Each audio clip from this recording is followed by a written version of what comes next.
Hi. Ooh, look at that. Hey, y'all. Hey.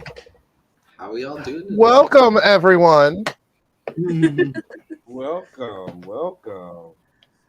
Let's bring my microphone closer. All right, so welcome to another night of Geeking Out, where, the four of us get together and geek on all the things that are going on, particularly with, TV, movies, books, whatnot. And, or whatnot. And tonight's host is who? Mr. Hi. Taman. Go on. Hello, everyone. I'm no stranger to this place. I'm Tamon Kane, writer, author, producer, all that fun stuff. Here with my good geeking out friends. Here to talk about Wednesday from Wednesday Adams. Have you not seen her like this before? Absolutely not. No. So, you can find me at Tamon Kane on all platforms. That's Facebook, Instagram, Twitter, Twitch, and check out my book page, jointhefraternity.com. Ricky, where can they find you? Everyone, I'm Ricky Z, podcast manager, social media manager, also mom and teacher and whatnot.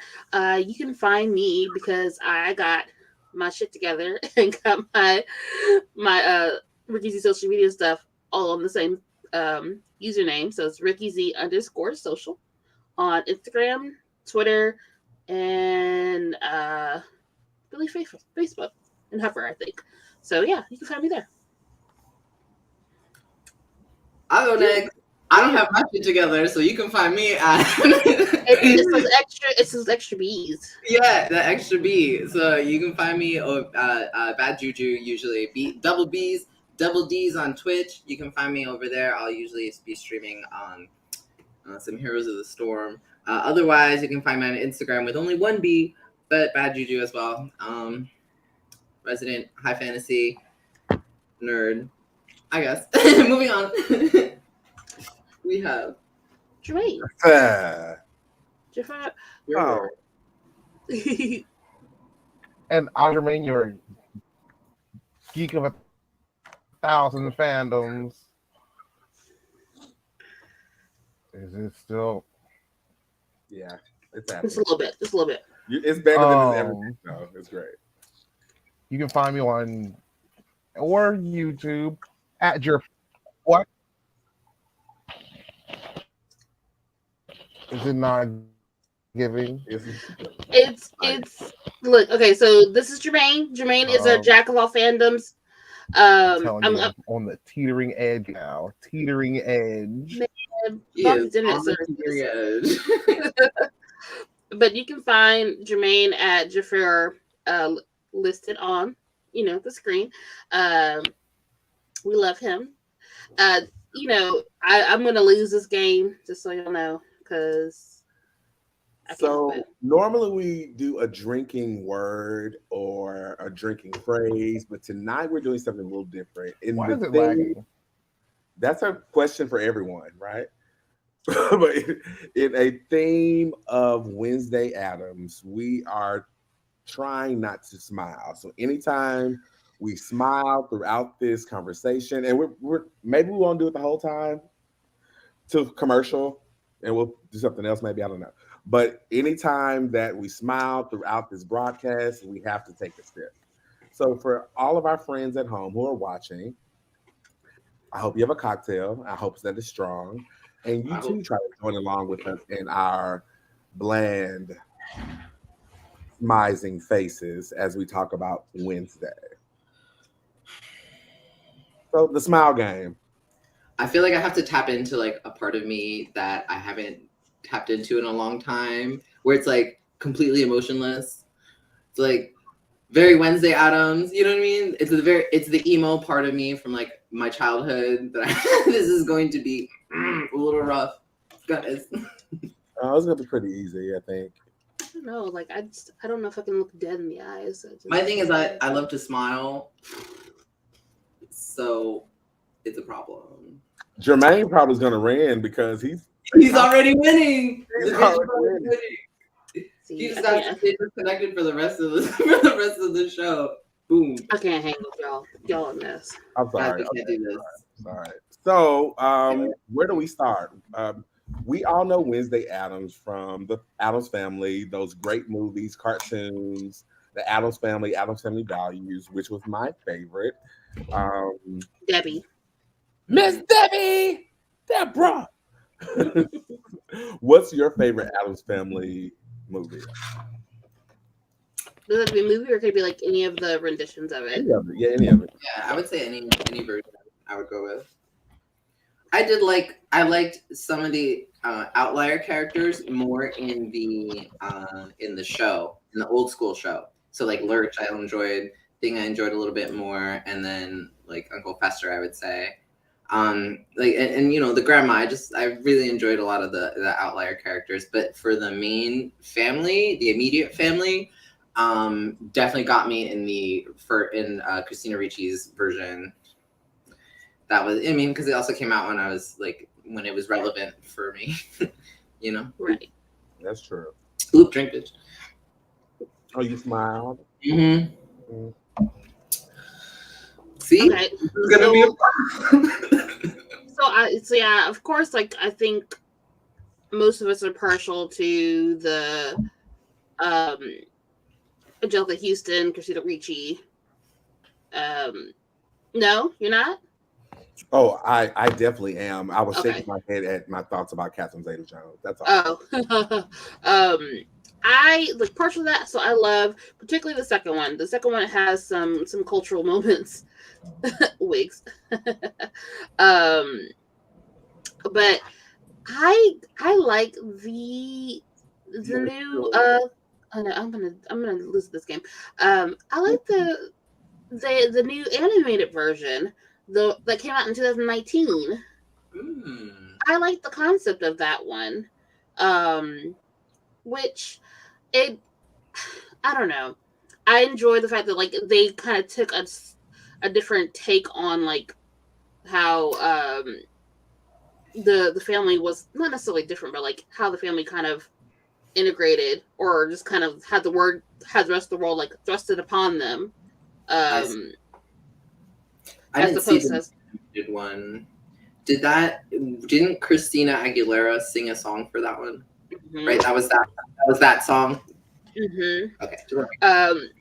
Like My Heart Is a Haunted House. That's actually pretty good. Song is so good, y'all. You're smiling. Christina Aguilera, she was my Spotify Wrapped. If I used Spotify, she'd have been at the top of my Wrapped, 100%. At that age, I definitely remember singing "Genie in a Bottle" and "What a Girl Wants" in my room as loud as possible. So Well, her newest album is fire, but that's a different story. I'm so sorry. I thought it was some nostalgia. But anything Christina puts out is great. Right. I enjoyed the second one the most. The Debbie character was hilarious. I wanted Malibu. Larissa was giving me Debbie, no? In a way. I was a ballerina. I was graceful, delicate. Oh God. Just that whole monologue, and they're just like, we totally get you. Yeah, I saw her. Don't I deserve to be loved and jewelry? Right. Like they clearly she didn't realize that she was with her people. I'm gonna finish a bottle easy. This is gonna be a very rough night. I love that for us. Ooh. Not on a Monday night. Shit. Oh. I hope you don't have school tomorrow. I do. I do. So Christina Ricci as Wednesday Addams, right? Mm-hmm. Icon. We'll give her that. She slayed that role. Yeah. I'll never remember that part in the second one when she was like the blonde girl who played Harmony on Buffy the Vampire Slayer in the future. Yes. Like, I'll play the victim all your life. All your life. Oh I will never forget that. It always, yeah. Yes. So like, I wonder if it's because of just like a generational thing, because like Addams Family isn't a new concept, a pretty several decades long concept. but like the way that that particular rendition of the Addams Family has such a hold on like millennials. Yeah. Which one? The Christina Ricci, but it wasn't just Christina Ricci though, but it was like that was a pretty star-studded cast. Yeah. Hell yeah. And if Gomez would have died, I'm sure they would have had, Oh, I know. He's Mm-hmm. And like and that rendition of Gomez was the best one, to be honest. But he's also like the most memorable, the most recognizable for a lot of us. Like when we think of Gomez, we think of him. That's the only one I think about, because this new one. This new one, I'm sorry, Luis Gomez, I think was actually his name. Guzman, yeah. Guzman. They could have used some work. Even Catherine Jones, I think she did great by herself, but the chemistry of them together needs work. I'm sure we'll get into that later, but like I think because their chemistry wasn't as passionate, electric and passionate and like palpable like it was in the original live action movies, that it fell flat. But like as far as looks wise, Luis Guzman looks closest to the original comics than any rendition we've had recently. Especially the hair. The hair, like the body, the hair, like the face. Like he looks like the comic. I think if he was a bit more dramatic, honestly, just like overzealous with his passion. Like he had it. He wasn't as like out there. Yeah, he could have been a little more over the top to really bring it. I think that's what it is. I think that's what it is. I just was in love how much Gomez was in love with Morticia in the original movie. I love that. When they did their dance, it was just beautiful. Mm-hmm. Did you ever watch the 60s series? Was it in black and white? Yeah. I've seen it before. I didn't watch it. That is for me the quintessential Addams Family. Well, that and like the 1990s cartoon. Mm-hmm. Okay. And the 1990s movie with Raul Julia and Angelica Houston capture it so beautifully. They're almost in the same grain. Like, I'm sorry. It's Julian. Yeah, guys. Sorry. I'm sorry. Damn, Julian. Go ahead. Keep going. This is background. That's what I'm. Oh no, it fell. Yeah, that's why I started laughing. Oh, I don't know. She's back though. Sorry. Oh. Hi, Billy. Welcome, Billy. Is it hey Billy? But is it even Gomez and Morticia if it isn't over the top? I agree. Oh. It's not. I think that's so defining about their relationship is that they are just so into each other. And it's like it's really refreshing to see that they are, you know what I mean, that they enjoy these really random things, but they enjoy it together, and that's what's like so bonding. Even maybe murder. They are the definition of us against the world. Yes. I think that's the point of this. You're supposed to see there's supposed to be like this antithesis of what the American family is supposed to look like when they're really what the American family is supposed to strive to be, like this family that is so in sync and together, and where like the husbands actually like their wives and is really in love with them, and like and that's that's the whole thing. Independent as well, like you know, there's a lot of things in there that you know we get it on with this goth face, this goth filter that they put on it to kind of make them feel to make them seem alien, but it's like, but that's actually what we're striving for.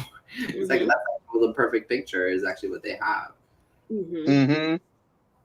So, completely unrelated, but I just found out because as of 30 minutes ago, Kirstie Alley has just died. Yeah, I saw that. She just passed away. But also crazy Scientologist. Kirstie Alley. Yeah. Pour one it's out. Sad. It's a shame, but girls, she welled out in her last years. Well, she did, but she also had cancer. Yeah. And honestly, I feel like Kirstie Alley would have fit in the world of Yeah. the Addams Family. Like if she had gotten a role in the Addams Family anywhere. Like in Wednesday? Yeah. Mhm. Like she would have shut it down. She would have been really good in it. She could have played Christina Ricci's character, but I'm glad we got Christina Ricci. Yeah, I could see her playing Christina Ricci's character. She could be an it. Or she She's could have been the head mistress. You know, I appreciated the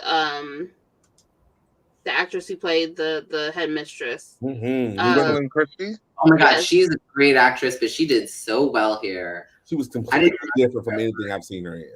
Right, it's because if you guys know anything, like I feel like her biggest role in my eyes is Satan. I was gonna say Brianna Brianna Tarth. Tarth. Yeah, I was gonna say Brianna Tarth from Game of Thrones. It was her. But like she went from someone that like slightly androgynous to just extremely feminine. Yes, and I love That's it. what I really liked is that because she's always kind of pictured in this androgynous light, and then here we are, we get her like super hyper femme, and I'm like, she looks amazing. I mean, she would look amazing no matter what, to be honest, it doesn't matter what end of the spectrum they kind of dress her as. She could go Janelle Monáe, and do these boy girl looks, and she'd still look phenomenal. But it was just really nice to see her like it really femmed up and just like killing it, So I was like, all right. I think I read an article where she said this role was the first time she ever felt beautiful. Right. I didn't hear that.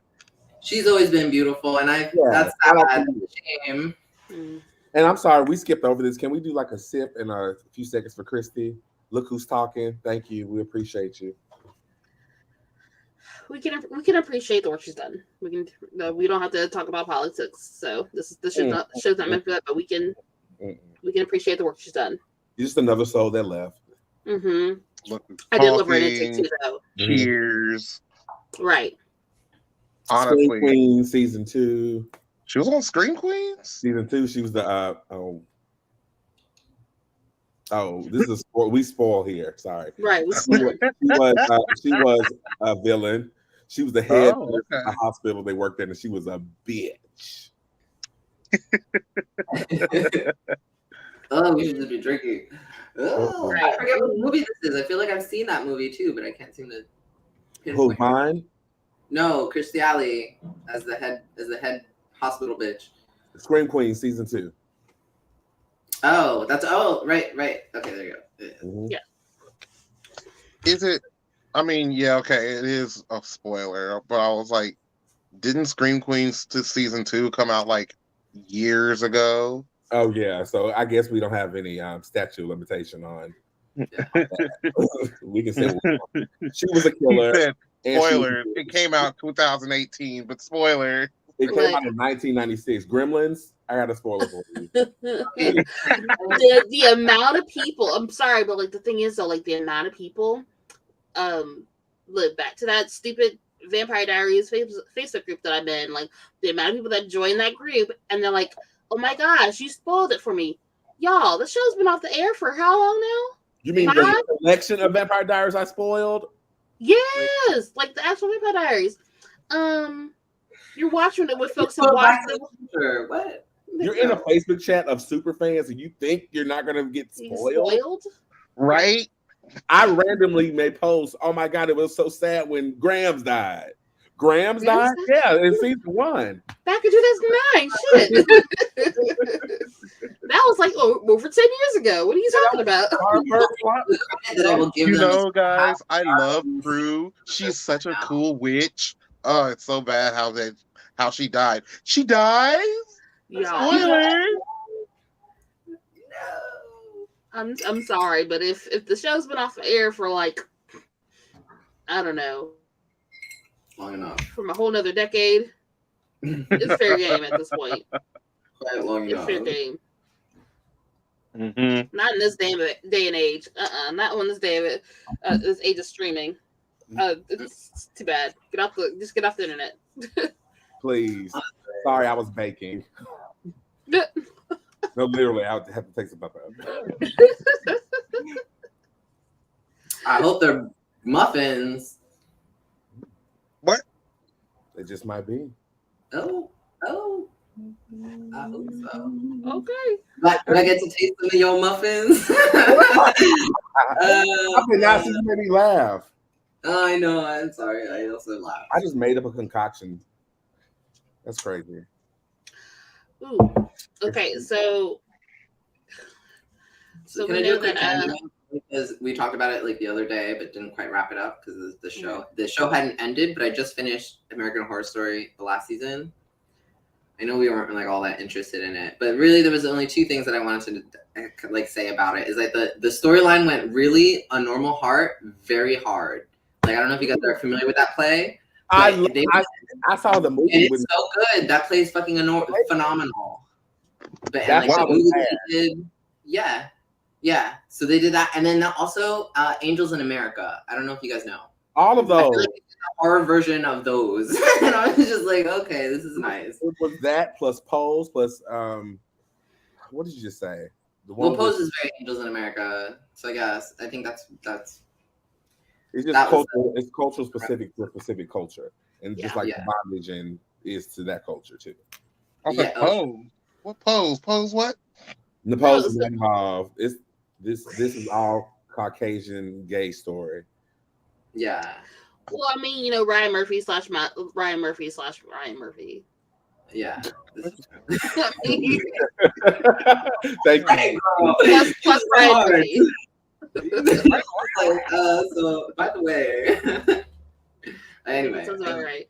that was my only tangent. I wasn't expecting those storylines until like they really came to fruition, and I was like, oh, this looks very familiar. The Normal Heart with Mark Ruffalo and but that's a phenomenal story though. So it's just like, okay. I cried so many times in that movie.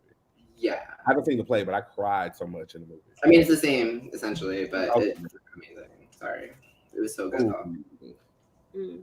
I'm loving these pigtails, Rick. Thank you.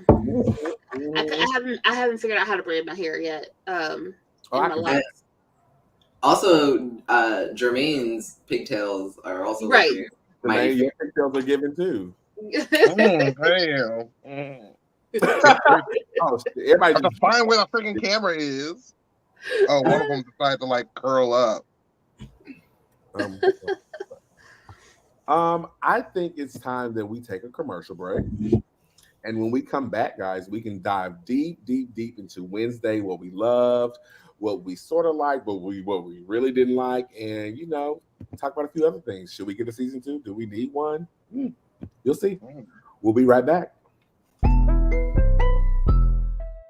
Originated from us, and it's like that's we brought it over from the mainland, and a lot of people don't get that. And I be saying like y'all be so pro-black, but then y'all sit there and say shit that is like, when it comes to that, this witchcraft, I don't get into that voodoo stuff. And what you call it? One of my this same friend also told me, he said, hell, some of the people who be shouting in church on Sunday morning be the same ones going home and working root magic, and y'all don't be knowing it. They don't even know that they're doing. So you're filled with the Holy Ghost? That sounds like possession. So I'm confused.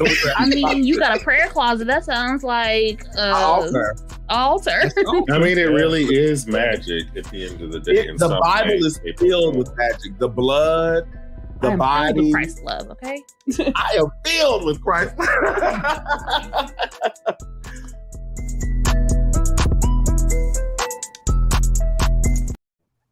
That's right, everyone. This Wednesday at 8:00, the Scream Kings will talk about witches, werewolves, and vampires. Oh my. Oh my. Ooh. Special guest from the best producer a guy could ever wish for, Ricky Z.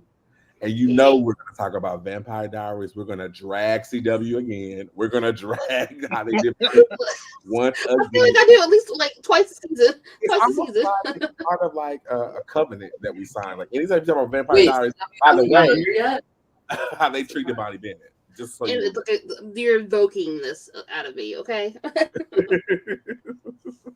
But yes, this Wednesday, Scream King. You want to talk about like you gonna? witches, werewolves, vampires. Oh my! Tune in. The links somewhere below. All that good jazz, and have a good time. What were you saying, Ricky? I'm just saying, like, whenever we talk about the CW or we talk about Vampire Diaries, like, you're invoking me to, like, go into a Bonnie Bennett rant, and I do. Like, I fall for it every time. Literally every time. As soon as you She's say, like, I comment every back and call. every back and call. Exactly. Anytime you It's say like that, they like pull a seance and they summon her, and she always answers. She's always there. I would, honestly, would Ricky even have anything to do without the CW? I would. I watch other things.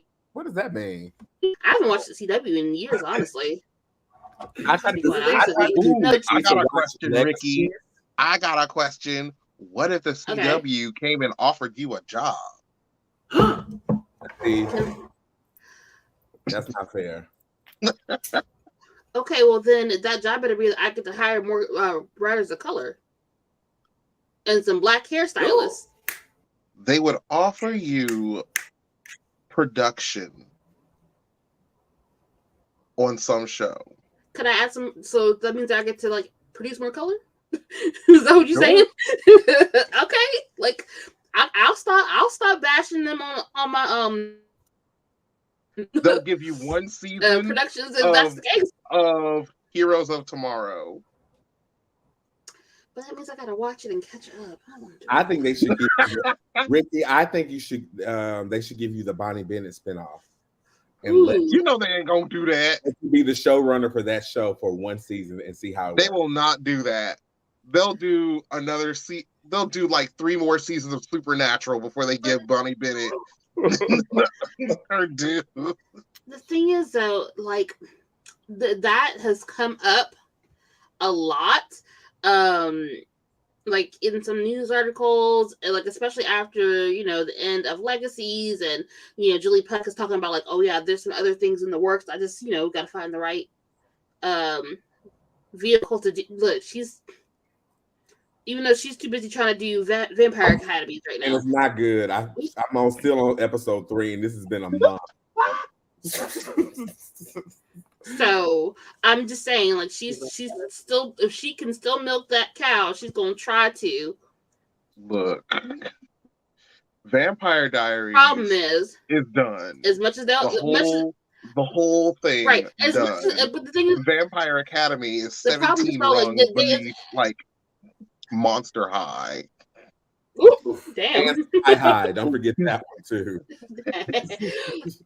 But the thing is, though, like the folks that people want to see, like if they had continued Legacies, they probably would have been able to escape by with a couple more seasons. But the folks that the fans really want to see aren't really trying to be on the show like that.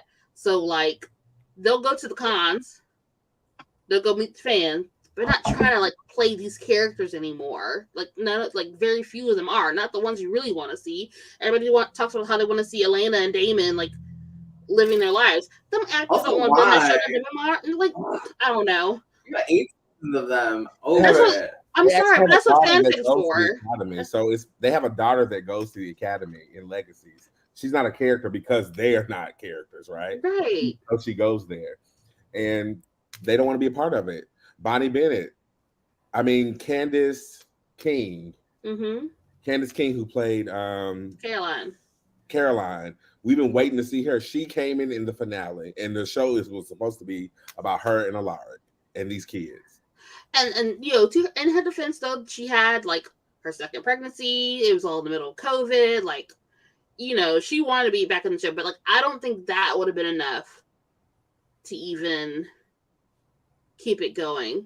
Honestly, because there's too many fans that would want to see like Klaus somehow come back and get with Caroline. I don't know. It's not worth it. I don't agree with the notion of fans trying to keep a storyline or certain characters going ad nauseum forever. If their story wraps, their story wraps. Move on. The series is still going. There's still more to explore. That's how we keep getting Cyclops back in the X-Men. They gave him his happily ever after, married him off to Madeline Pryor. His ex-girlfriend died, and then they were like, let's get the 05 back together. Let's bring the original X-Men back. But how do we get Cyclops? He's married and has a kid. Bring Jean back to life and make him leave his wife to be with her. That is the best idea they could have done. No. I mean, it's realistic in a way. Jean said, not today, Madeline Pryor. As in, it's along some storyline. There, I mean, as in, like, it's relatable to somebody. Right? Okay, it's relatable when your ex shows back up and you're like, oh my gosh, she's back. But like, this man was married and living in Alaska, and then his homeboy from high school called him. He's like, yo, your girlfriend back in town. He left Anchorage, Alaska, all the way to New York just to make sure that it was her. Jean got that comeback. Jean got that comeback, and that's the type of love that you want, right? You want him to drop everything and say, oh, my love is back alive. Sorry, Madeline, you're a clone anyway. I'm on my way. She wasn't a clone at that time. They made that up just to get rid of her. That's fine. She still is a clone. Listen, she got that fire cat. All right, she got that fire. Fire. Apparently, it'll make you leave your fucking family for it. So she's got that fainting couch. That's what she's got. Ricky. What? Now, if anybody's going to be on my side, I cannot believe you just said a slanderous remark about Jean Grey. Hate it for you. Say it again. I'd love to hear it again. No, you don't. I don't want to hear nothing. I'm sorry. Let's talk about Wednesday. Oh, that's what we're here for. Yeah. Right. Yeah, Wednesday. Let's talk about what are these images behind you guys? Because they are all about Wednesday, and you can go. Yo, anyone who's seen Wednesday, can we get a spoiler alert? Just a forewarning, we're about to wear y'all out, right? We're about to tell you everything that happened. Spoilers. We need a song for that. Spoilers. We need a song for that. Spoilers. We need a song for that. We got it. There you go. There you go. We'll be recording it later, and we will play it back. It's gonna drop on Spotify. Okay, that's a wrap. 2023. All right. So my background is the Institute Nevermore Academy is where the Adams parents send Wednesday after she's been expelled from another school. I guess you said like 8 schools in 5 years, something like that. It's fine. None of them were strong enough to hold her. Okay. That's it. That's literally what she said. And so Nevermore Academy is the school for the weird, for the misfits, if you will. Yes, it is. And my kind it is. It's a school for the occult. That's what it is. I mean, every show has to have one, right? Sabrina. Yes, and as well, right. You gotta have legacies. You gotta have a school to teach information. So I thought that was actually a strong point of the show that they didn't expand upon enough, right? You got all these different types of individuals at the school. You got a siren, you have werewolves, you have telekinetics, and some other manifester. You have a whole lot of different things at this school. So they would have talked about what the purpose of the school was a little more, and grounded us in that reality of she's actually in school and this is what it's for, and all of this, here are the classes. But and what's funny is that like this was kind of like a point of contention for some viewers. So like I'm pulling a lot of stuff from like my own like viewing of it, and then like the things that I've seen from reviews on TikTok. But like that was kind of like a point of contention of like, what is the purpose of taking Wednesday out of her school of normals and putting her in putting her school with kids just like her? But the thing is, she still kind of stood out. She still stands out there. She still stood out there. My question is, why wasn't she already in that school?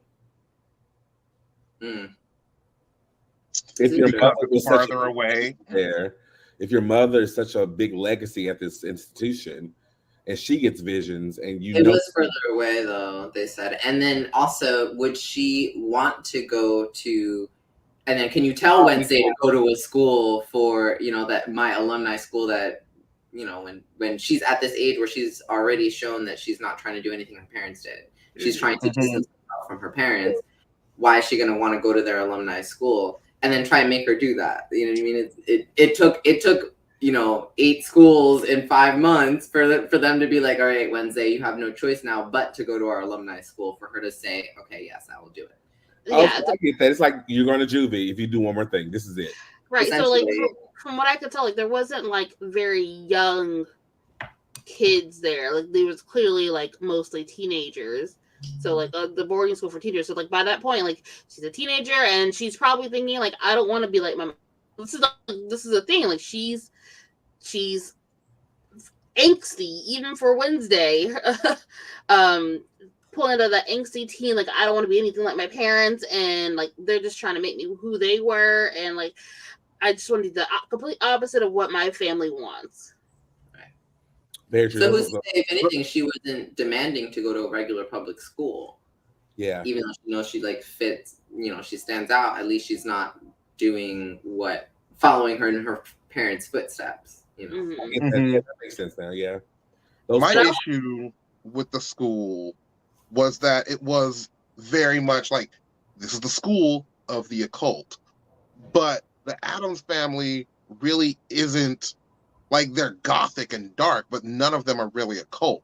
That school fits more in with the world of the Munsters, where they really are vampires, werewolves, and Frankenstein's monsters. The Addams, they're all like dark, but none of them are any of those monsters. They're regular people, but I generally agree. But the grandmother was always a witch. Yeah, right. But even Morticia like leans into like the witch era.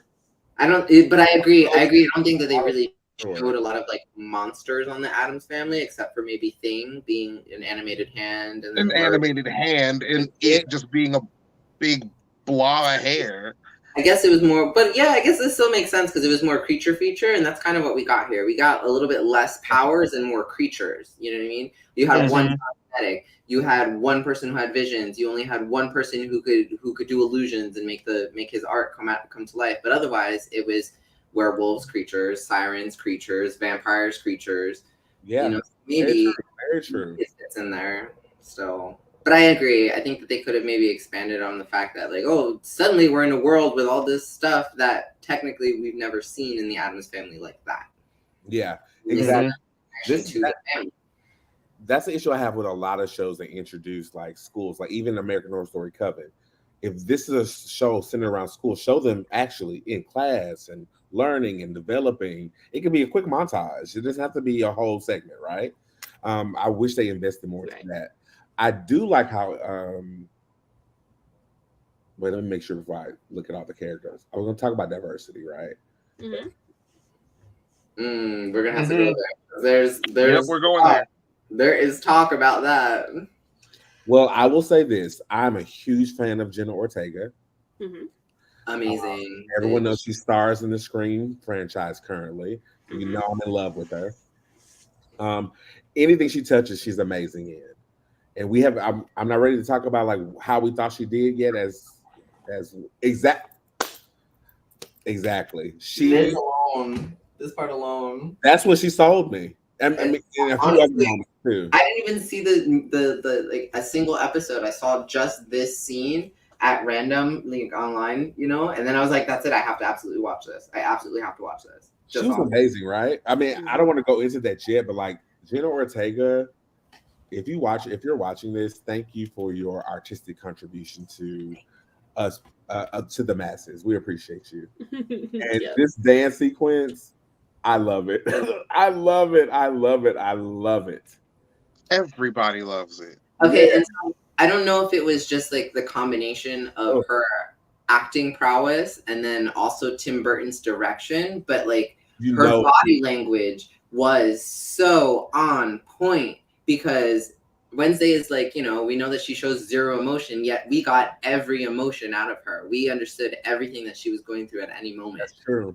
Just off of not even facial expressions. It's like eye movements and things. I'm like, but bitch, you have this thing down. That, and she also has the Tim Burton look With this side eye, the Tim Burton side eye, she's got that shit down pat. I'm sorry. Mm-hmm. Tim Burton has a side eye. Well, I don't. Maybe it's the Wednesday Addams one. I don't know, but it seems very Tim Burton-y to me. The side eye. She posted and she said it's the look, the voice, and the face, and she had to practice that for months. She said it was the look, the face, and the voice. And she nailed it. I mean, and like the not blinking. Yeah, and the not blinking. Because I was a little jarred to see Wednesday have emotions, because she did show various levels of emotions, even though they were subdued like more than others. But she did show growth and interest in having friends and all these different things, which is new for Wednesday, which was nice to see. But I had to adjust to that and understand this is a show and they're trying to develop too. But I think that all of that stuff really developed perfectly, you know, because it's like she doesn't really like Friends, but this girl had to chip away at her, like, to really finally find a place and then, you know, earn her respect in her eyes in order for Wednesday to really acknowledge her as a friend. Because if she didn't respect her, she wouldn't even acknowledge her. Classic Elphaba and Glinda. That exactly. And then your favorite teacher, favorite in quotation marks, right, for Wednesday. Then your favorite teacher, the herbologist, is actually the villain. So now your trust is broken. And then the boy that you liked. We're just wearing y'all out with spoilers, whatever. But did she really like him? Did she really like him? She danced with him. I mean, it was the first boy that she kissed. She did like him. She enjoyed that he was persistent. And she was like, okay, I can maybe vibe with this. And then so she tried it and then found out perhaps it was not the best idea. Right. She liked related but not related. Speaking of boys that were her first kiss, back in Family Addams Values, I didn't look this up, but I saw a clip of it. I'm like, I need to look this up. The boy that played her love interest, was that David Krumholtz? Hold on. He was in Life with Mikey with Michael J. Fox. Hold on. Nah, I gotta look it up. Me too. But can we talk about how like she's neurodivergent coded? You said she's no, everybody is on TV these days. I think she's a little bit more overt than your typical. It is him, David Krumholtz. Okay. Like some of her characteristics were in this particular show, were some traits out of the DSM-5. So for for a particular disorder,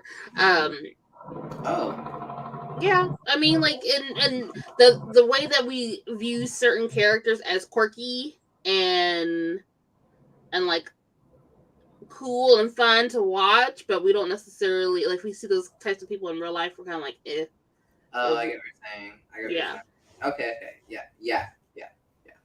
But and that's not like to, and not in a way that's, and not to say like anything like about the people that actually have those traits. It's more of how neurotypical people perceive those people out in the real world, as opposed to like as a quirky character that they can enjoy. Which is founded in racist politics, yes. But anyway. And ableism, but well, Yeah.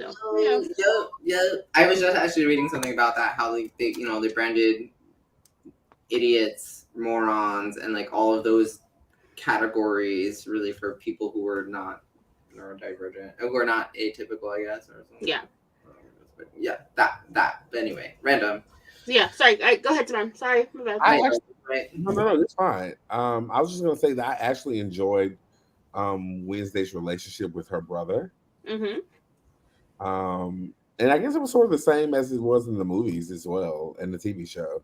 She's always been sort of protective, but she can hurt him, but no one else can. I think she actually said that. Yeah. In this story. So, what we know so far is we come into Wednesday. She finds out her brother was being bullied, and she handles it like a big sister would.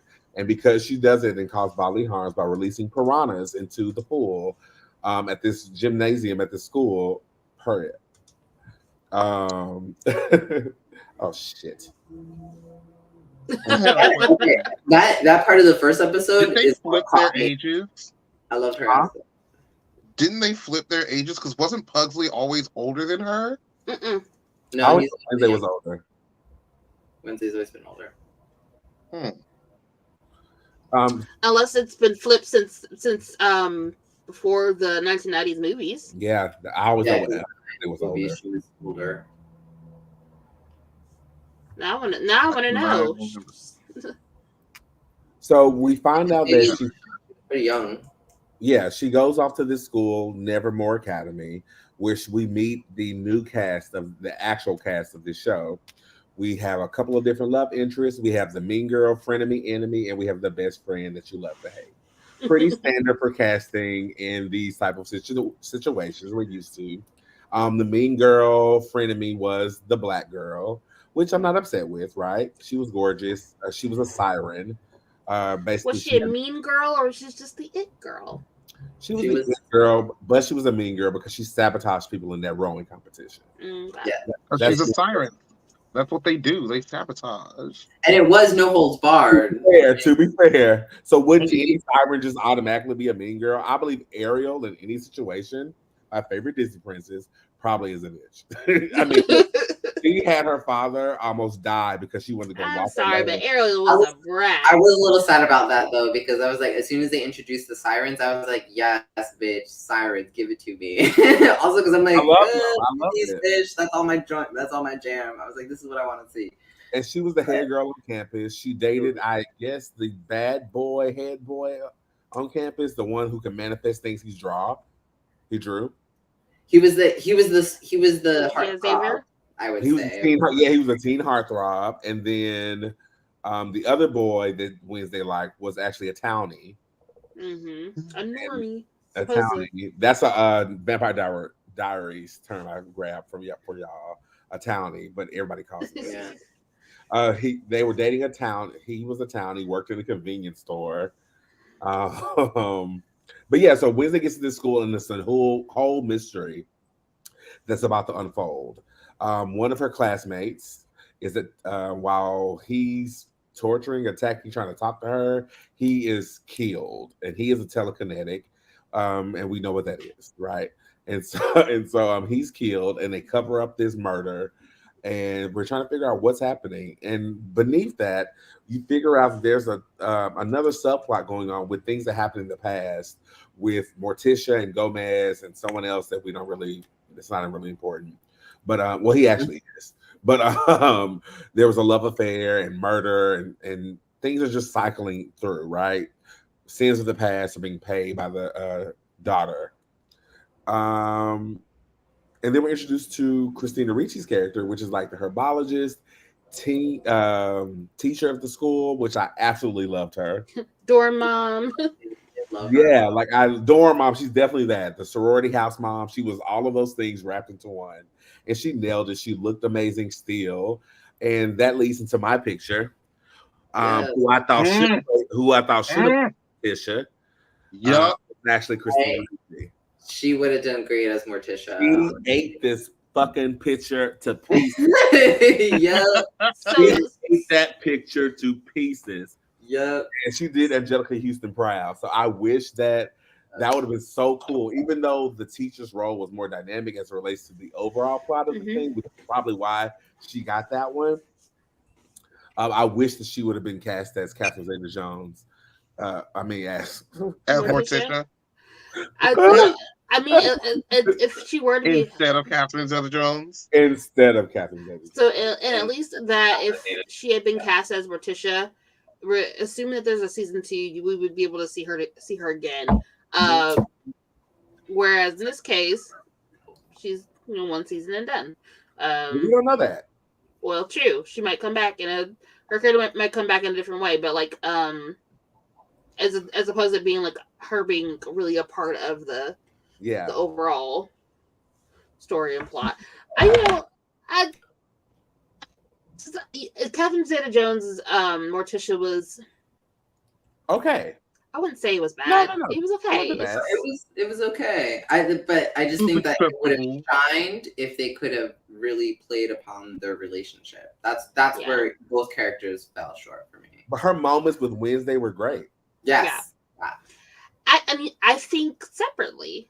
I think Luis Guzman's moments with Wednesday. I enjoyed like seeing that father-daughter relationship between them, where it's just like that extremely doting father on your what's his little rain cloud, his little storm cloud. Like that was very precious to see. But I just, if they gave him a chance to be a little bit more dynamic. Yeah. If he was a little more Gomez, I think that anything connected to him would have really shined a little stronger. A bit louder, a bit more boisterous. Yeah. More vim. More very subdued and like tortured underneath it. Maybe that's a thing too, right? Mm-hmm. That's another approach to Gomez, because the whole situation with the backstory and the lover who they killed accidentally, who Morticia killed, and he took the fall for. So that's really Gomez to me, right? Mm-hmm. Yeah. The Gomez I know probably would have just killed him anyway. Right. But they were younger then, and it's a different timeline, right? Yeah. Mm-hmm. Who are some standout characters for you guys outside of Wednesday? We already praised Jenna Ortega. Great job. I'm not going to have the conversation about who was better between her and Christina Ricci. It's going to hurt my feelings, and I think it's not unnecessary. No, it's unnecessary. No, because it's unnecessary because they are different. Yeah. There are, because we know there's different renditions of this family, and because you are getting a deep dive of the character of Wednesday herself, I don't think you can really compare them. Yeah. Because Christina Ricci's, and that's like nothing against. It's not like a shade against her version of the character, but her character is also more of part of the ensemble cast, whereas opposed to Jenna Ortega is clearly the focus of the series. Right. And you can see how Jenna Ortega's take on it is somewhat reminiscent of Christina Ricci's. Absolutely. Whether they, because apparently in interview, they, while working on the set, had an unspoken rule to not really actually speak about Wednesday. You know what I mean, and not actually trade notes in a way. You know what I mean? And I can appreciate that. I appreciate that too. Do my thing. You know what I mean? I'm gonna play my part, but watch you from afar. But Jenna, just do your thing. Be her. So it's like, not to say that Jenna didn't watch or see the 1990s version, which I'm sure she has. She definitely. So I'm sure she still drew some kind of inspiration from that, but she didn't directly draw it from Christina Ricci on set while they were actually acting together. This is more something of just reminiscent of like, oh, I've seen this movie, I've seen how she's done it, let me do some kind of version of it. And you can kind of see that homage to her. But also, like, the 90s movies, they weren't directed by Tim Burton, were they? No. Okay, so that's also another factor, though. So, like, you're talking about a Wednesday through the eyes of Tim Burton. That's a whole nother thing. Yeah. Which I have to give it to him. He killed it. Yeah. And her acting and his directing. Because, like, she's like, because you hear her in the interview, she's talking about yes, she's done the research on how Wednesday has been portrayed and things about her, but also like she's taking notes from how Tim Burton wants Wednesday to be. And as an actor, you don't want your acting and your rendition of that role tainted by trying to mimic someone else's. Right. And then to be perfectly honest, this version is very Tim Burton, which is one of the things that I thought of before, like even some of her looks and stuff, and just how she looks at the camera and how she would then like act in her body language. It was very watching Johnny Depp playing any Tim Burton role that he that is freaking profound, because I didn't think of Jenna Ortega's artistic ability compared to Johnny Depp in it was amazing film, but actually you're absolutely correct. She has range, man. Like, just speaking of, like, I know I talk about this a lot, but like her in Scream, she was the opening of Scream, which we all know. She watched Drew Barrymore's performance and studied it. She says this in interviews. Of course, she watched Christina Ricci. Mm-hmm. Of course, she studied her mannerisms just to even understand who Wednesday is as a character, right? But it's what's on the page, right? And I love the idea that you guys can't give notes. You come up with your own character. You make this person your own. That's so smart, and that's how you keep it fresh and authentic. Mm-hmm. Absolutely. And I think Christina Ricci was used in a great way in this to pay homage Right. to who she is, and hopefully they get another season, which they just broke Stranger Things record as the most streamed. Mm-hmm. So I'm sure they're gonna have another season. I hope so. They're gonna have one more season. Probably 3. It's No. 4 and get too expensive. Just one. Don't get too hoppity. This is Netflix. Look, I'm still mad about what's her name? Julie and the Phantoms, okay? Like my feelings are hurt. I haven't seen it. Stranger Things got lucky with their 4. They got double the allotment that most people get. Most people get 4 seasons if it's possible. No, they get 2. They They can- get 2. 3 hops. 3. Okay, 3 times. and 4. Sabrina got. I'll give you 3. I'll say that was 3, even though it was See, 4. but Sabrina's weird though because Sabrina got like seasons and then like little mini like Christmas specials. Also, specials. okay, Also, first I of think all, that Are we maybe talking their full earlier seasons of shows- 13 episodes, or are we talking about season 1 is 2 episodes, season 2 is 10 episodes, season 3 is 4 episodes, season 5 is 4 episodes? You gone through like 10 Hey! writers by that point. You have to. All in all, it's one real season. Jermaine, You know. won't Netflix give you a part 1 of 4 episodes? Don't Like they? you've gone through like several writer strikes by this point. Good grief. Okay, they will part you to death. Part 1, still season We 1. about to go to a writer strike right now. What are you talking about? Like no new seasons of your favorite shows are gonna be coming out to like 2024, y'all. Get ready. Although I was just telling Ricky because we talked about Warrior Nun.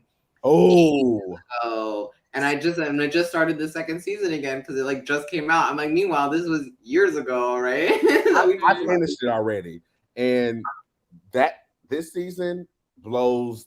It was so damn good. It's everything that was missing from the first season, which is called action, and this season is full of action.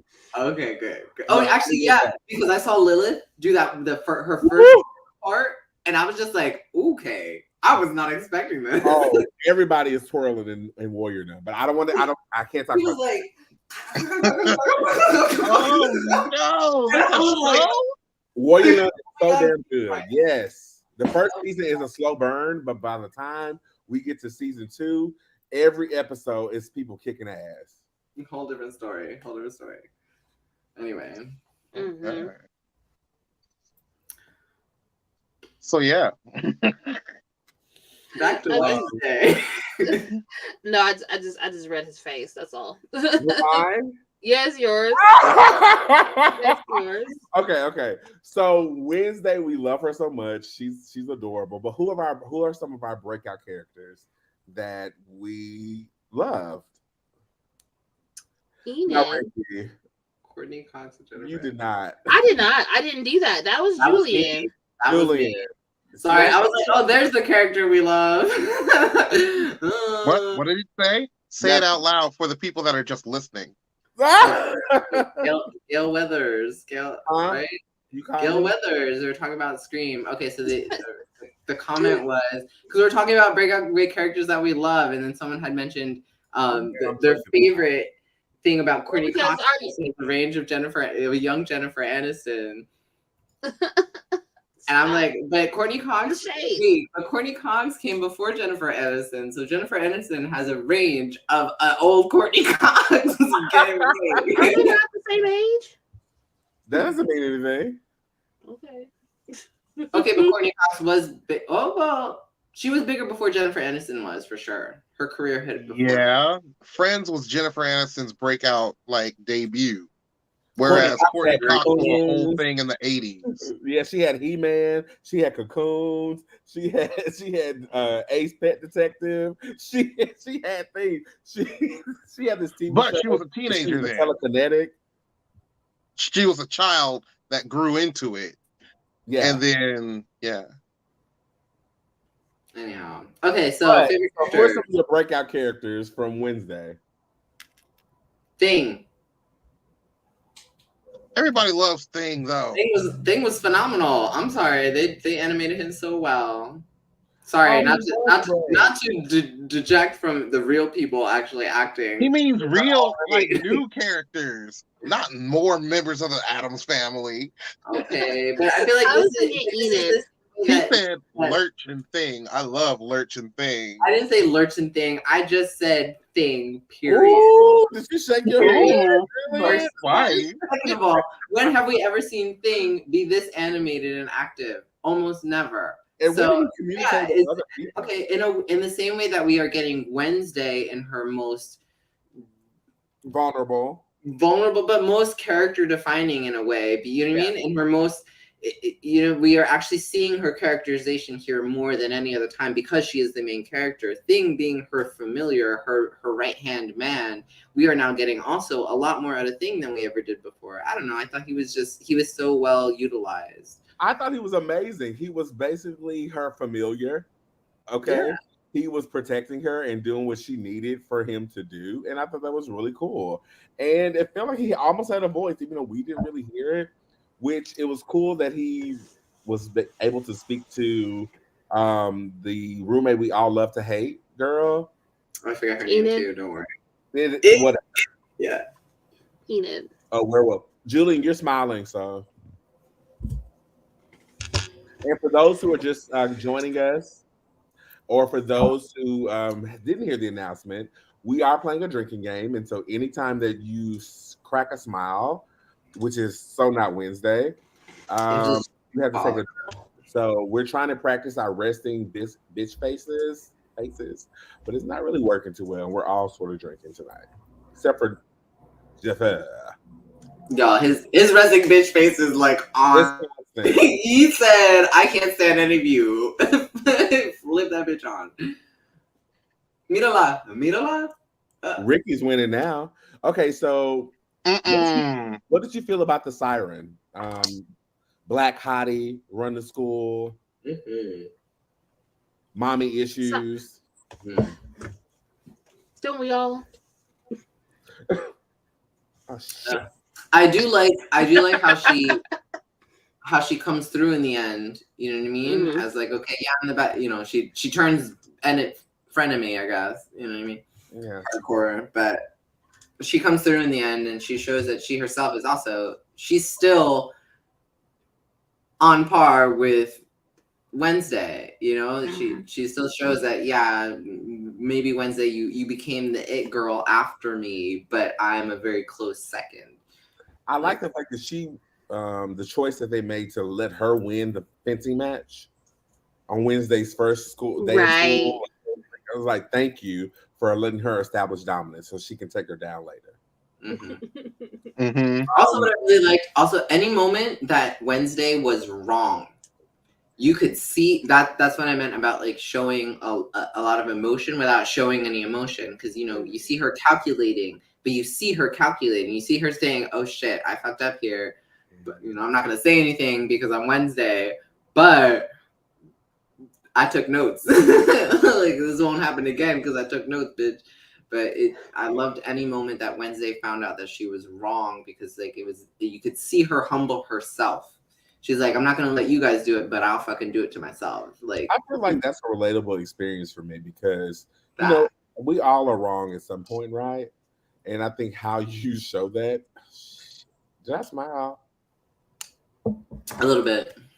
I think that is how you one thing that is a strength of this show, is letting the main character be wrong and be bad.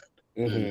And learn from things that they do wrong, because a lot of the shows they do now, especially when it's a female-led show, is they'll show you that the girl is strong and powerful by not letting her lose or ever be wrong in anything. So there's no room for her to grow and no reason for you to latch on to her, because there's no real struggle. There's like a forced struggle. Okay, But- you said that. That's true. Yeah, that was powerful. I once you said that, I went back to female-led shows, and I think about Buffy And the that's- Star Slayer. And towards the end of the season, she was wrong about a few things, choices-wise, how to lead the team, and things happened, and she got sort of removed from leadership. But Ooh, was- I have some But thoughts on that's an that. older show. I'm It talking is. about anything that happened in the last 10 years Yeah. when they were like, oh, there's no female led woo woo woo. And that became a big issue, a big current issue. Our And current they start MCU issue. redoing everything. You get Captain Marvel. She was never wrong. Are you You talking get about? I think that's people's qualms with She-Hulk. in Naomi. Instances. Are you talking about Brie Larson or what? Yeah, Brie No, I'm Larson. talking about the character of Captain Marvel. Oh, okay, that's all. But even then, I'm like, sorry. I think the another, it's still slightly removed because it's been a while since it's been on the air. But like, I think of like Scandal and Olivia Pope, Oh yeah, and like, for example. and like, there were moments where it's like clearly, but I think mainly because that character was already like in a gray area majority of the time, but she just kept professing to herself that she was a white hat. She was in the right most of the time. But like clearly you're in the gray area. I remember I've heard so many people say, I'm not watching her, she's a home wrecker. Listen, that's called good TV, right? It's entertainment, and you're creating round characters who develop over time. And Right. love is love, right? I mean, you can't help who you love. Also, if she wasn't a homewrecker, there wouldn't be a scandal. And Right. then there'd be no reason for the show. Thank you. That is correct. Yeah, and I think of like, but also like understanding that sometimes in fandoms there's this really like strong push to not see where your main characters are in the wrong, like or how like the main character's actions affect other people, Mm-hmm. like taking that into consideration. So like that, and it's been very, I don't know if it's been like overall thing, but like, I know in the last probably like couple decades, it's like when I think of like Breaking Bad, you want to root for Walter White, and like anybody that gets in their way is clearly in the wrong, regardless of the fact that like he's not the one with the moral high ground here. Mm-hmm. Like things like that. Mm-hmm. Now, these I agree. I mean, that's a common issue that's been in female-led shows, not just in the last 10 years, but further back than that. Like I said, Buffy, Charm, they all, I mean, hell. Yeah, but on Buffy and Charm, the girls were allowed to be wrong. The girls were allowed to lose, not just like, oh, I lost this fight and I'm gonna come back. Not learn a lesson. They actually learned lessons, like death. Yeah. Yeah, true. Right. Although, Like if you watch Naomi, what does she learn? Nothing. Nothing besides it's basically an after school special show, and that's why it's canceled. Right. Mm-hmm. Mm-hmm. Thank you, CW. Okay, but do we hold male-led movies and media to the same standard? Because We absolutely do. How many times have, but I mean, I feel like we've gotten a lot of like male-led characters who don't develop anything, who don't like change ever. You get me? Okay.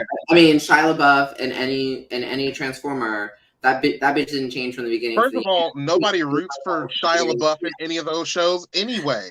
Okay, Like, but no one goes to How do you root Transformers for like, the let damn me get that Transformers? Shia LaBeouf. My point is this is that we Nikki, come hard on the female-led shows for not having that character development, but we've been letting male-led shows slide under the radar and get all these accolades how many times for being shit? No one's saying that the male-led shows are flawless. No. Nor are we saying that those characters aren't flawless. What we are saying, wait.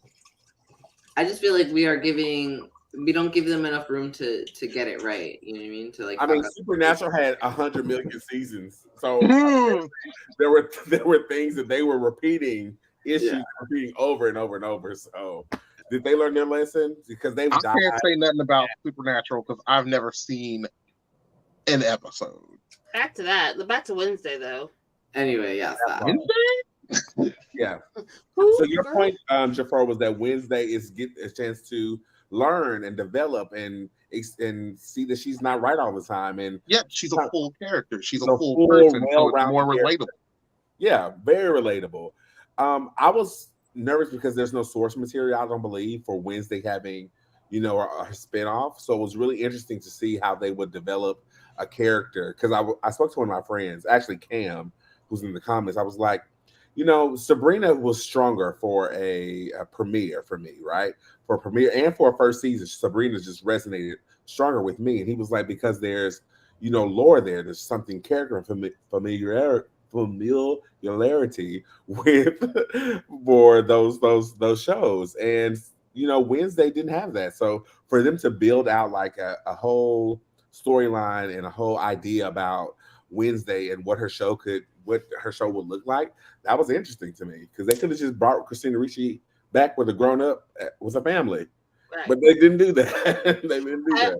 I think enjoyed the investigative. Sorry. Go ahead. because I think about like how the latest renditions, dating myself, in the past like 3 decades, oh god, 34. So like in the last like 3 decades, where we see more of a push of bringing Wednesday, the character, to the forefront, not necessarily giving her more depth as much as like giving her more plot. And this is the first time where we actually see her like get more depth and plot, because even in the last like 2 animated versions, like a lot of it has been a good focus on Wednesday the character, as opposed to Gomez and Fester. Right, and go, yes, exactly that. So like there's been a lot more push in the last several decades when they do recreate these shows, do recreate the anime to talk more about Wednesday, but not necessarily give her more depth, just kind of give her more. I'm not quite sure why, because they don't give Pugsley that much. No, you know what? Now that you like pointed that out, the '90s cartoon did a lot with Wednesday. Like, wait, no, I think the cartoon did more with Pugsley than Wednesday. I don't remember the cartoon. I remember it, but like, I don't remember. The cartoon come out before or after the live actions. It came out after the live action. Mm-hmm. It came because you know how cartoons do. The movie does well, so we got to do a cartoon to tie into it real quick. Beetlejuice. Sorry. Yeah. Gotta find that on Avengers, Beetlejuice. Well, that's what the Addams Family, Back to the Future, all them. Out of the 90s, the standout characters was Wednesday, and then maybe Morticia and Gomez out of the 90s. Sure. They were probably the strongest characters. Pugsley certainly was not a lead. Forgettable. Not in that version. So so I could see how all the iterations afterwards would focus a little bit more on Wednesday, because she displayed being a front runner character since the 90s. And that's how she had all the snide comments in the sequel movie. She got all the fun clapbacks. Yes. Yeah. She did. Because she got more of the chance to be the more assertive of the children. Yeah. Because she's clearly the out of all the children, because at some point there is 3 of them, but like she's become like the more of the leader in that sense. But it makes sense that they would take her point of view when they create a show now, because they're gonna listen to trends. Who is they're gonna field this out in the internet somewhere. Who's the most loved Addams Family character? Some way or somehow they're gonna find that out. That was Addams had to have taken this. They even did that with the musical though. Like, so if you guys didn't know, like there's a Addams Family musical. Like, even the chunk of it is like Wednesday's story is the biggest part of the plot, I believe. I was going to ask you guys that. Do you think they selected the right person to do a TV show? Would we be excited to see a Pugsley spinoff, or even a Grams, or a Morticia and Gomez is at the age they were at that school at that time. I would love to see teenage Gomez and Morticia. Gomez and Morticia would be a good sell. Wednesday, of course. It'd be great to see him like chase after her and her not like trying, her be a little bit more like Wednesday and her when she was younger, and very like standoffish, like, no, I'm not trying to be with any boys. And then Gomez like working to win her the way that he does, I think that would actually be really endearing to see. Also, we see like the camaraderie between teenage Gomez and Fester. Oh yeah, that would be interesting. That would be great because they have all those adventures that they're always talking about. Like those. That would be so interesting. Yeah. Okay. So we could break the mystery because in the current musical, I think there's a line where they're talking about Grandmama, and Gomez is like, "Oh, your mom did blah blah blah," and Morticia looks at him and she's like, "I thought she was your mother." Stop. That's funny. We don't know who this old witch is. She just lives with us, but she's not related to anybody. I thought it was always Morticia's mother, though. I thought so too.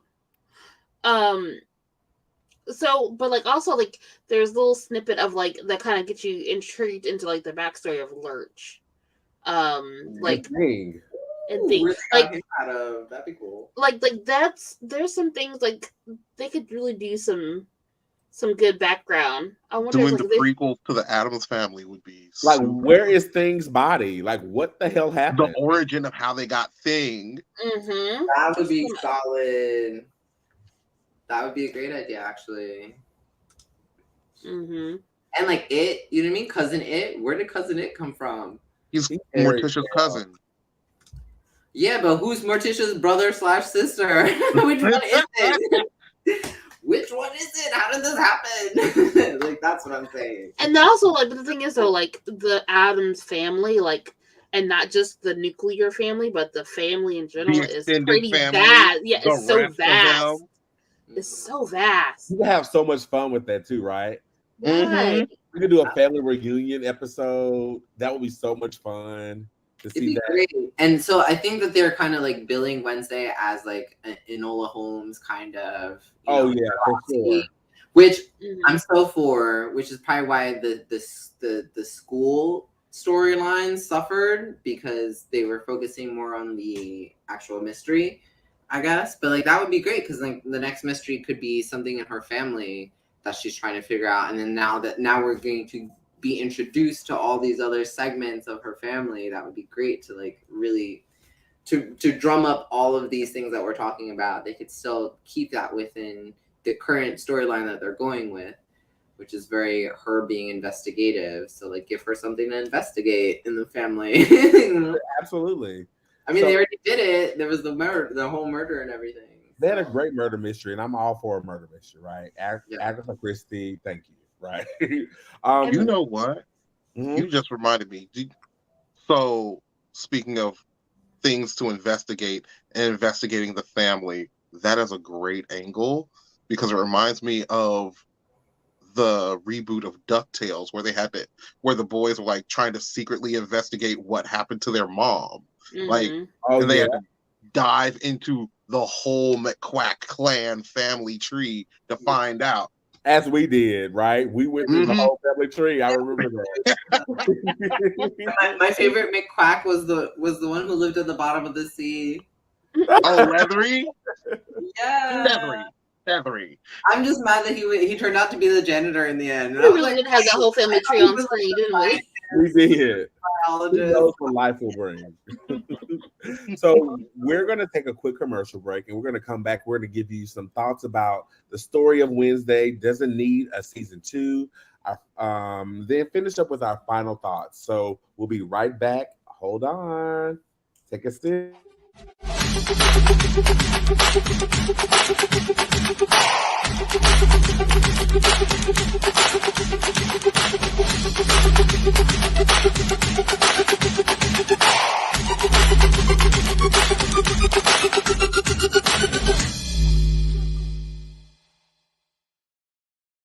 That's right. That's me. If you need a story told, if you need ghostwriting, if you need anything to get your story out there, come see me at TK Publishing. You can find me at tkpublishing.info. Yeah, .info. www.tkpublishing.info. Yay! Yeah. So, Wednesday was multi-layered with so many different storylines from a secret society, which is one of my favorite moments of Wednesday when she was like, "I don't want to join this. I'm not doing this. I'm actually down here to find out some information. Y'all can keep your little petty club." She was so it's above me now attitude the entire time. The girl was like, she's rejecting us. Yeah. Good thought. I adore Like, that. I imagine adored that. every moment of her independence, honestly.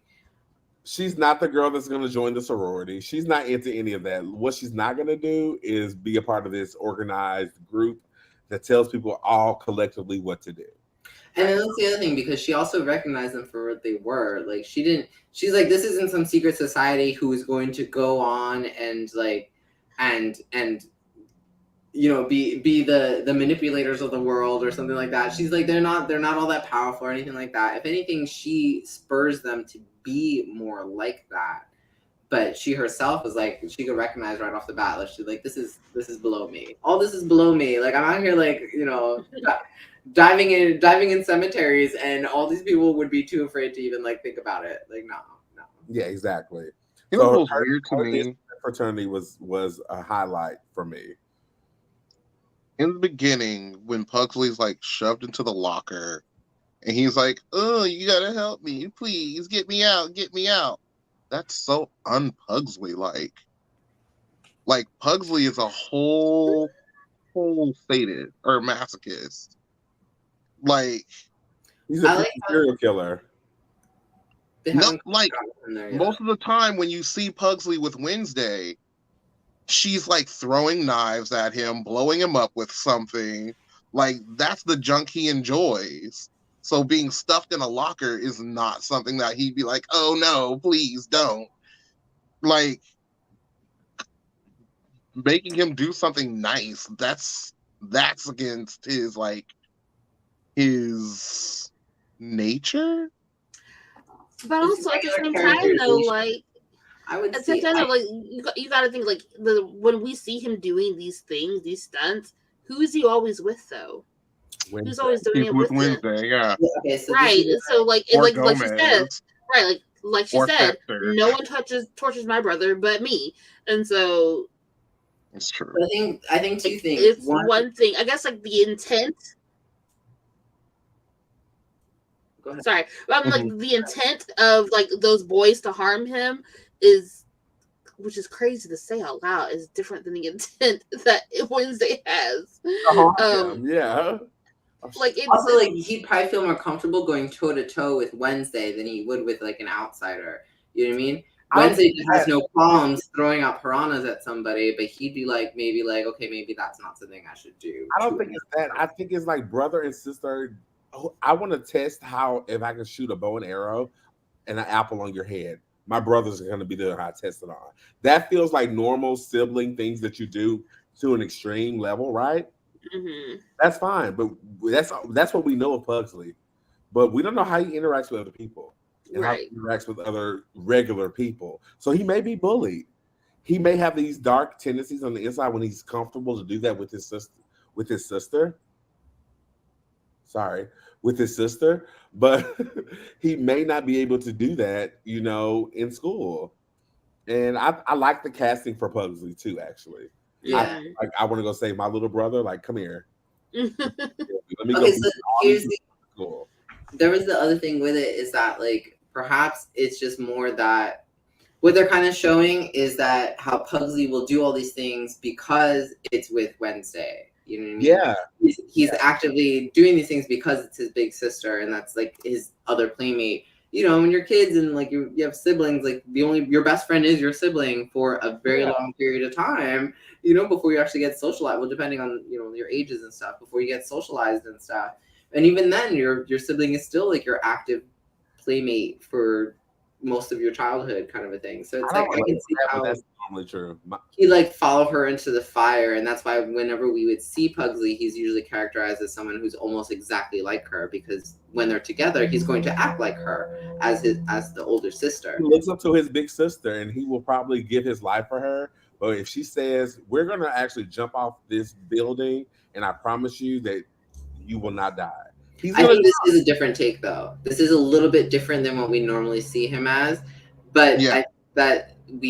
you can easily draw the reasoning as to why he is this way and still also the other way, because you know we still see him. She's like, "Oh, I brought you your favorite bait," and it happens to be a fucking grenade, and it's like, "Oh, okay, very Pugsley." Yeah, for sure. It's like those little bits, but then we see how when certain parts of them, we see how compassionate he is to her. That I think is kind of new, but I really enjoy, because it still leads to him like following in her footsteps and then becoming as morbid as she is, So I want to take a moment to like acknowledge the main plot of this, right? It's about a old man who was killed by Morticia, right? Mm-hmm. And he was resurrected.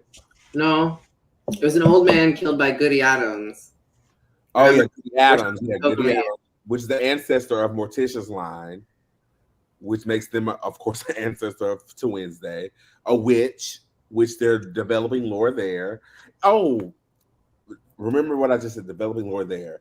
Morticia told Wednesday that when you get your visions, your ancestor will come to you and teach you how to use your vision, how it works. I thought that was brilliant lore to add to that. That was so smart, so interesting. I want to take it for myself, but it was like so interesting for them to take. But no. So okay, back to my original point. So you find out that their ancestor, I can't remember her name, but however, she defeated this Goody, which is a common Salem name. Mm-hmm. Goody decided, was he a pastor?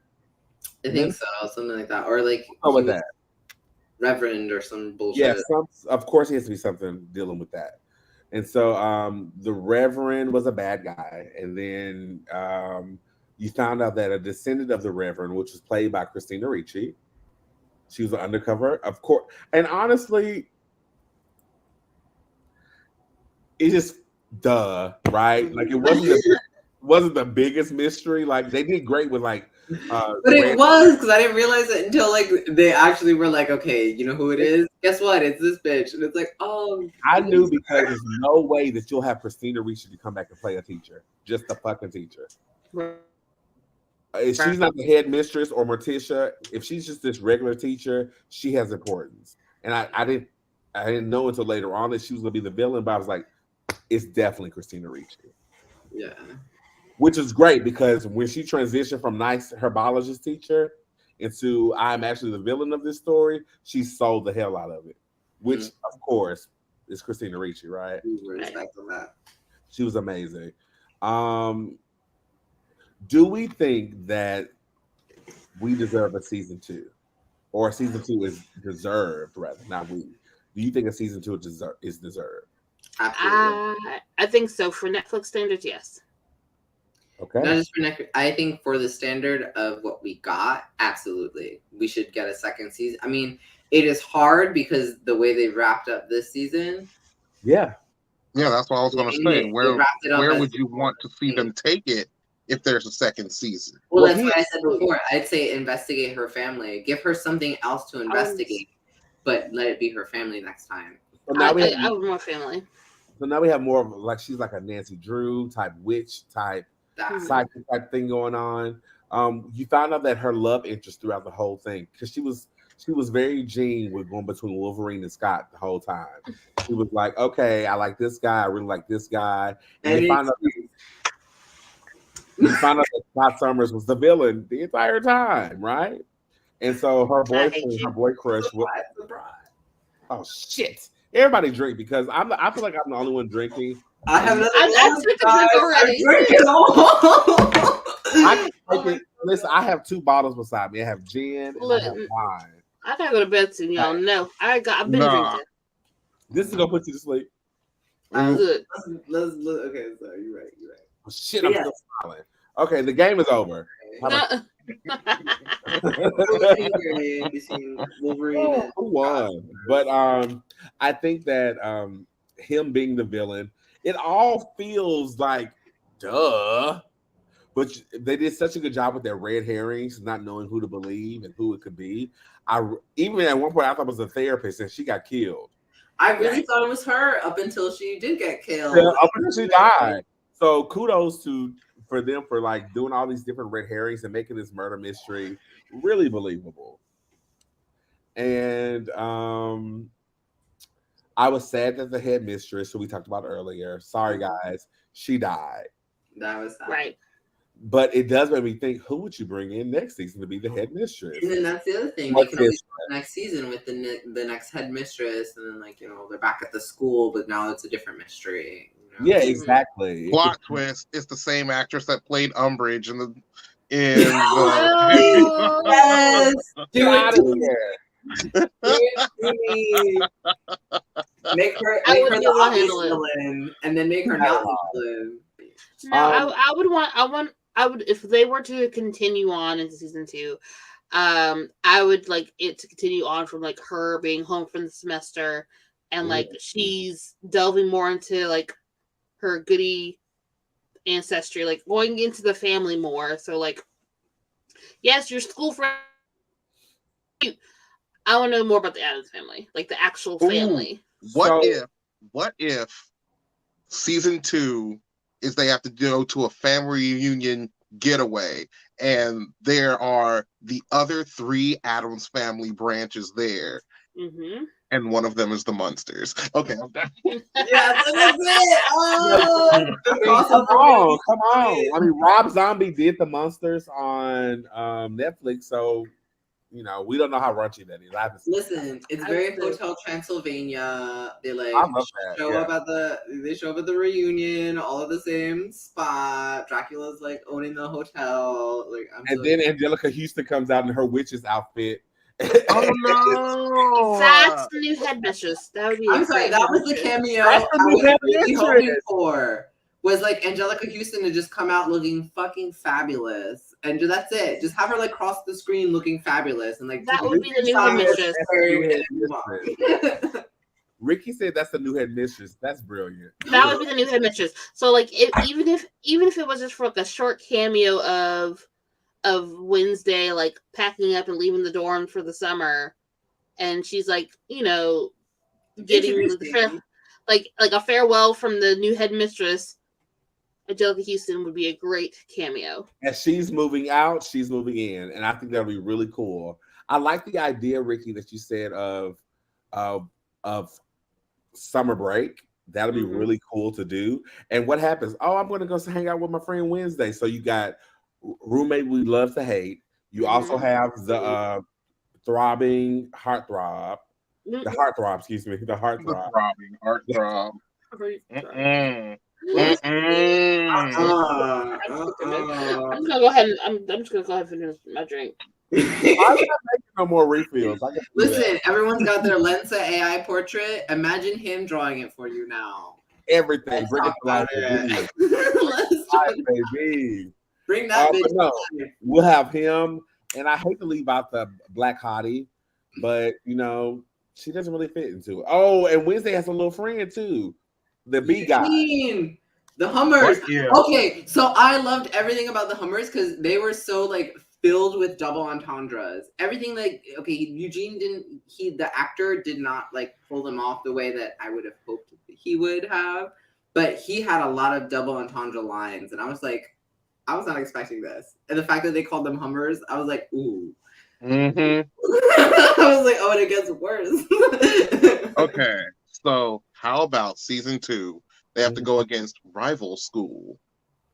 Of course. Okay. Although now that Mhm. we You talk have about to it, I have a feel like we are rival gonna school. have If to you go have back an to the out, school. if you have a weirdo school, you have to have a rival There's like weirdo school too. right, like there's more than one weirder school. There's got Okay, to be so more than one. season 2 has to touch upon the morning song because we talked about it a lot at the end of this season, but then we didn't really do anything with it, which means that it's definitely coming back for season 2. Oh yeah, that's true. So we might end up back at the school technically, and then which is fine, but it's gonna be, I don't know how they're gonna do that one. Maybe that the next mystery is, solving the morning song and bringing down the head of the morning song. But don't forget that the boyfriend, Cyclops / the killer, he escaped at the end. Oh, don't bring him back. He did. Don't make him General, or what's that boy from Agents of S.H.I.E.L.D. that never died? Oh, Ward. Yeah, Agent Ward. Wolverine? Something about Wolverine? Someone we can't seem to get rid of? What? Oh. Let's wrap it up on that note. And on that note, we will. Okay, guys. Thank you so much for coming out and hang out with us about Wednesday. I hope you guys told us what you thought in the comments. I haven't been reading them that much, but I see that you guys are chatting with us. Mm-hmm. You can find us here every other Monday having great geeking out topics. You can find the four of us just chatting it up.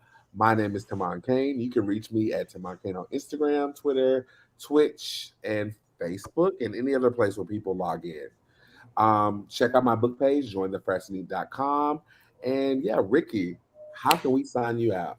You can find me on Twitch, Twitter, Instagram at RickyZ_social. And then you can find me, Julian, your resident Bruja / high fantasy nerd over at Twitch on Double B's, Double D's, otherwise just Double D's on Instagram. Shut up, big boys. That's right. Okay, moving on. You can find me there. And I'm Jer Fuhrer. You can find me on not Facebook, on YouTube and TikTok. And Elon Musk's site. Not Facebook. Isn't it fake book? Mm-hmm. And Black Planet. Don't forget that. And Black Planet. Not Black Planet. Wait, what's Black Planet? We'll talk later. You don't need to.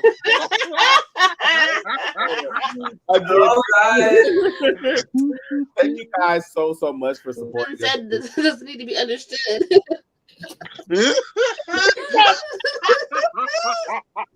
Oh no.